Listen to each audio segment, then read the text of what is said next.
Alright, Joe Walker here, Yonah Mountain Farms. It is Friday, June 20th, about 1 o'clock. Just got finished moving the broilers.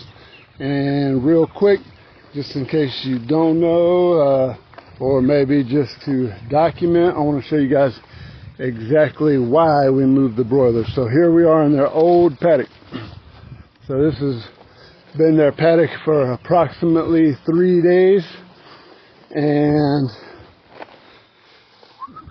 right here we can see this would have been where shelters sat on day one, basically this row right here. So this is not bare ground, contrary to what it looks like. This is a very heavy manure load.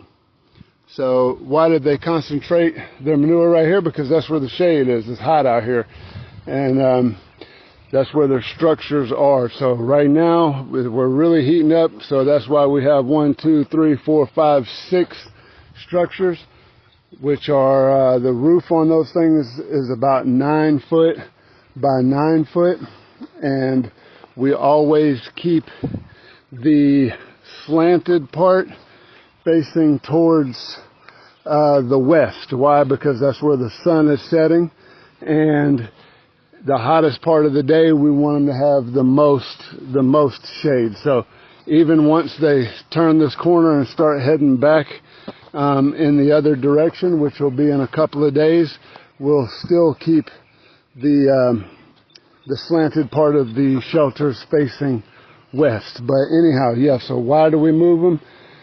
Because they've essentially picked this paddock clean. They've eaten all the seed. I mean, don't get me wrong, there's still seed heads. Like you see, this piece of standing dock still has lots of seed on it. And here's some really tall Johnson grass that didn't get knocked down with seed on it. But anything that they can reach, they've annihilated. And you can see here where we get into where the shelters would have sat the second day. And right here at the very end, actually, no, I'm sorry, they were here 2 days.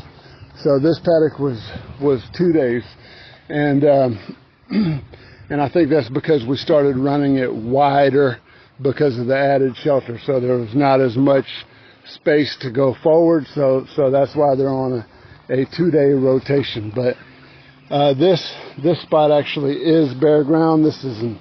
Matter of fact, there's still ants coming out trying to rebuild. This was an ant hill that essentially got demolished and flattened. Here's another ant hill where they actually scratched down into it, which is really cool. But yeah, so this is why we move them. We got to get the birds off of this space in order for it to recover. And basically this side over here is where the last batch would have been. Now I don't want to act like we're getting this extremely tall Johnson grass because of the birds. The Johnson grass would have gotten that tall anyway, but it is definitely going to be more nutrient dense. So it's been fertilized. It's had that chicken manure deposited on it, so the plant has absorbed those nutrients, and so where the broilers have gone, the forage is definitely going to be more nutritious, and the birds are heading that way. So this is our second batch. They are almost done. Matter of fact, we take them to the processor Wednesday. So yeah, we'll have another batch of pasture poultry in the books. The third batch will be coming out of the brooder, and just like this batch did, they will pick up right where these left off, because we do want to cover this entire 6-acre pasture just to improve it for our ruminants, for the cattle, the sheep, and the goats. But quick look. So these guys are all in the shade, which if I was as smart as one of these chickens, I would be too. And I think I released a video recently talking about the jungle fowl, how these guys originated in Asia, or chickens in general originated in Asia.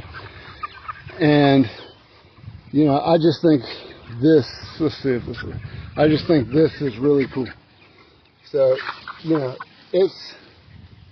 it's way cooler under there. And you know, a lot of people run their cattle or their sheep and goats right ahead of the chickens, and we've actually done that a lot too, because we want them to utilize that manure and eat the fly larvae out of that manure.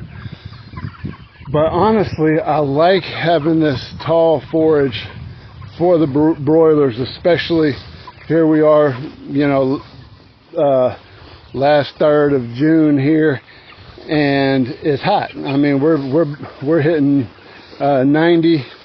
I'm pretty sure for the next 10 days, and so this just provides. I mean, they are in there tearing it up. Let's see. Hold on. Well, of course I scared them, but you know, this just gives them additional shade. But this tall forage just really, I think,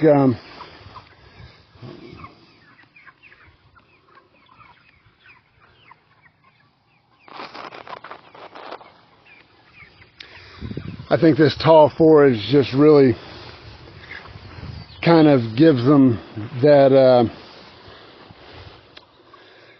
lends to their instinctual, I don't know what the word would be, but I guess as Joel Salatin would say it, you know, lends to the chickenness of chickens. I think I've heard him refer to the pigginess of pigs.